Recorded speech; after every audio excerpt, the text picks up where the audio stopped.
Alright, so we got all of the post pieces printed. So we got the base, all of the posts. So the plan is that, like the last video, this is going to be a quick video because it's going to be pretty self-explanatory. For the base, we are actually going to be making the bottom half of the base out of wood. So I bought a 2x4x10 and then cut it up into pieces. You are also going to need 4 caster wheels, some small screws for the caster wheels, some larger screws for the wood. You are going to need some epoxy.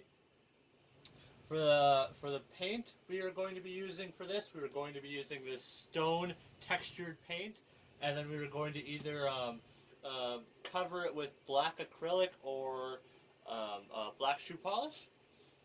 For the post, we are not actually going to be plastic welding or gluing any of the pieces together. We are probably, because I need this to collapse down into like a tote. We might plastic weld like half of it together, like so that it like fits in like a section like this big, because this is actually like this. So I already pre-sanded all of the pegs and I put them in there like so. They go together like that. There's a slight gap, but it's not that big of one, so I'm pretty happy with it. I might, while I'm at the convention with this, use like hot glue to temporarily adhere it all together. Still not 100% sure. But for the post paint, we're going to be using this metallic silver, and I wanted to go something different than the antique pewter. I was really tempted, but then I was like, I need to break that. I need to break my cycle of using the antique pewter. So yeah, let's get started on that. Oh, one more thing. I'm not going to be actually sanding any of this because I like the layer lines and I want to keep that. So let's get started and let's go. Oh, I forgot to say, the way that we're going to adhere this to the wood is with epoxy, but we're also going to use my heat gun to poke a hole through here and potentially like around here, and then just take a screw and then screw it in. Alright, let's get started.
Alright, so the base of the hunter lamp is done.